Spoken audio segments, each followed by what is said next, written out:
सभी को नमस्कार। रैंकर्स अकेडमी में स्वागत है।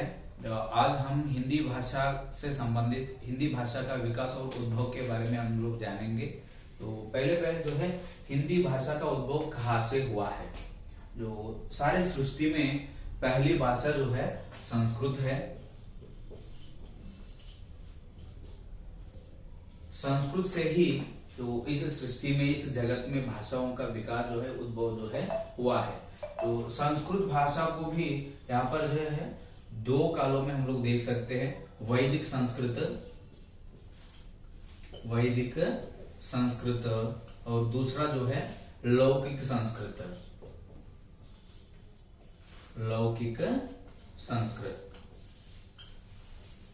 प्राचीन काल में यानी सृष्टि की आरंभ में जो है संस्कृत भाषा का प्रयोग जो है ज्यादातर होते थे। लोग जो है संस्कृत भाषा को समझने में बहुत कठिन मानते थे। ज्यादातर कविगण जो है जो पंडित लोग रहता है संस्कृत भाषा का प्रयोग उन लोगों ने करते थे। जो वैदिक संस्कृत के अंतर्गत जो है वेद, उपनिषद जैसे आदि ग्रंथ जो है वैदिक संस्कृत के अंतर्गत हम लोग देख सकते हैं। लौकिक संस्कृत के अंतर्गत रामायण, महाभारत आदि रचनाएं जो है लौकिक संस्कृत के अंतर्गत आते हैं। जो लौकिक का अर्थ ये होता है जो साधारण जनता लोग से संबंधित, जो साधारण लोगों को समझने में आने की, जो यहाँ पर संस्कृत भाषा के अंतर्गत जो है रामायण, महाभारत, श्रीमद् भागवत जैसे रचनाओं को जो लौकिक संस्कृत के अंतर्गत जो है लिखा हुआ है। तो उसके बाद जो है यहाँ पर संस्कृत भाषा जो है बहुत कठिन और क्लिष्ट होने के नाते लोगों को समझने के लिए एक आसान और सरल भाषा होनी चाहिए। उस समय जो है संस्कृत से पाली नामक एक भाषा का उद्भव होता है। जो पाली जो है बौद्धकालीन संस्कृति, जो बौद्ध धर्म से संबंधित जो कुछ भी रचनाएं लिखा हुआ है, जो उन रचनाओं को पाली भाषा के अंतर्गत ही यानी पाली भाषा को प्रयोग करते हुए लिखा हुआ है। तो पाली भी थोड़ा सा कठिन होने के नाते तो पाली भाषा से प्राकृत नामक एक भाषा का उद्भव होते हैं। प्राकृत से अपभ्रंश भाषा का उद्भव है। तो अपभ्रंश भाषा जो है कुल मिलाकर 5 उपभाषाओं के अंतर्गत विभाजन किया गया है। पहले जो है सौरसेनी अपभ्रंश,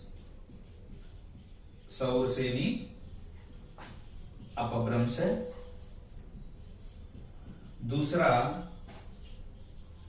अर्धमागधी,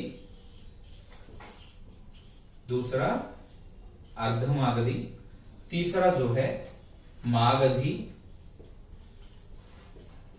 चौथा नागर, पांचवा खस। जो संस्कृत भाषा से पाली भाषा का उद्भव, पाली से जो है प्राकृत से अपभ्रंश भाषाओं का उद्भव होता है। जो इस अपभ्रंश भाषा जो है आधुनिक काल के अंतर्गत 5 उपभाषाओं में वर्गीकरण किया गया है। जो सौरसेनी अपभ्रंश, अर्धमागधी, मागधी, नागर, कश। तो यहाँ पर जो है जो इन उपभाषाओं को जो एक उपभाषा के लिए और एक नाम भी है। सौरसेनी अपभ्रंश को पश्चिमी हिंदी कहते हैं। दूसरा जो है अर्धमागधी को पूर्वी हिंदी कहते हैं। तीसरा जो है मागधी, जो इसको बिहारी हिंदी। चौथा जो है नागर, जो इसके लिए राजस्थानी हिंदी। पांचवा जो है खस, यानी इसको पहाड़ी हिंदी कहते हैं। तो इस तरह जो है 5 उपभाषाओं को जो उपनाम भी है। सौरसेनी अपभ्रंश के लिए पश्चिमी हिंदी, अर्धमागधी के लिए पूर्वी हिंदी, मागधी के लिए बिहारी हिंदी, नागर के लिए राजस्थानी और खस के लिए पहाड़ी हिंदी। यहाँ पर एक उपभाषा के अंतर्गत बोलियां भी है। जो बोली का अर्थ ये होता है एक सीमित प्रांत में वहां के लोग जो है जो अपने विचारों को प्रकट करने के लिए जिस भाषा की जिस माध्यम की उपयोग करते हैं उसको बोली कहा जाता है। यहाँ पर सौर सैन्य अपभ्रंश या पश्चिमी हिंदी के अंतर्गत जो है 5 बोलियां है। पहला जो है ब्रज, पहला ब्रजो, दूसरा कौरवी है, तीसरा कन्नौजी, चौथा जो है बुंदेली है, और पांचवा हरियाणवी, ये 5 बोलियां जो है सौर सैन्य अपभ्रंश या पश्चिमी हिंदी उपभाषा के अंतर्गत आने वाली बोलियां है। दूसरा जो है अर्धमागधी या पूर्वी हिंदी कहते हैं, इसके अंतर्गत 3 बोलियां है।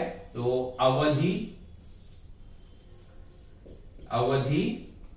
छत्तीसगढ़ी,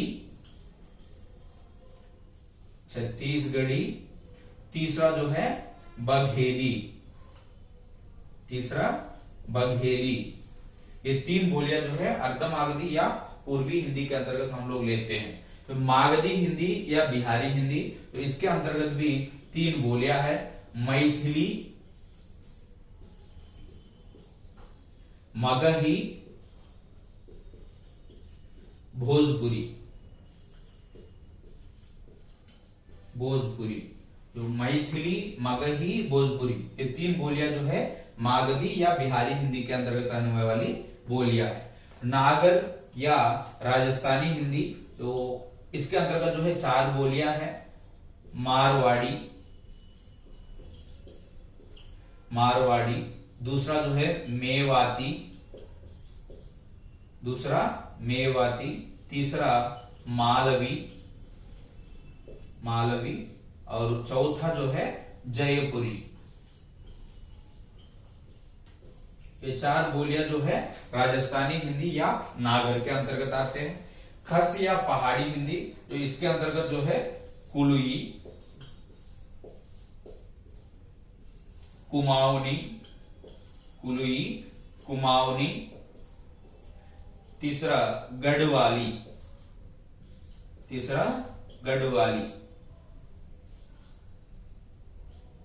तो इस तरह जो है तो संस्कृत भाषा से आधुनिक काल तक जो भाषा का वर्गीकरण जो है यहाँ पर हिंदी भाषा का विकास जो है कैसे हुआ है हम लोग देख सकते हैं। इस जगत में मूल भाषा जो है संस्कृत को मानते हैं। संस्कृत भाषा से पाली से प्राकृत से अपभ्रंश। जो अपभ्रंश जो है आधुनिक काल में 5 उपभाषाओं के अंतर्गत यहाँ पर वर्गीकरण किया गया है। तो सौर सैन्य अपभ्रंश के लिए हम लोग जो है पश्चिमी हिंदी कहते हैं। इसके अंतर्गत जो है 5 बोलियां है, ब्रज, कौरवी, कन्नौजी, बुंदेली, हरियाणवी है। यहाँ पर कौरवी के लिए हम लोग जो है खड़ी बोली का भी प्रयोग करते हैं। कौरवी के लिए और एक नाम जो है खड़ी बोली है। कन्नौजी, बुंदेली, हरियाणवी, ये 5 बोलियां जो है इसके अंतर्गत हम लोग लेते हैं।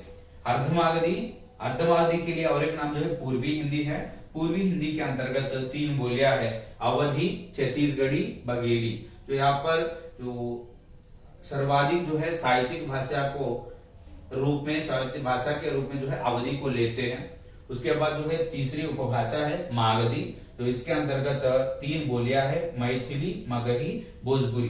तो इन 3 बोलियों को बिहारी हिंदी के अंतर्गत हम लोग लेते हैं। नागर हिंदी या राजस्थानी हिंदी, इसके अंतर्गत 4 बोलियां है, मारवाड़ी, मेवाती, मालवी, जयपुरी। यहाँ पर जयपुरी के लिए और एक नाम भी है ढूंढानी। जयपुरी के लिए और एक नाम ढूंढानी, यानी ढूंढानी को जयपुरी भी कहते हैं, ढूंढानी भी कहते हैं। ये जो है राजस्थानी हिंदी के अंतर्गत लेते हैं। खस या पहाड़ी हिंदी, जो भारत की उत्तरी प्रांत में उत्तरांचल, हिमाचल प्रदेश जैसे प्रांतों में जो कस या पहाड़ी का प्रयोग जो है ज्यादातर होते हैं। इसके अंतर्गत 3 बोलियां है, कुली, कुमाऊनी, गढ़वाली। तो इस तरह जो है जो आधुनिक काल तक जो हिंदी भाषा का उद्भव किन किन बोलियों के रूप में विकास हुआ है, इसका वर्गीकरण जो है हम यहाँ पर देख सकते हैं।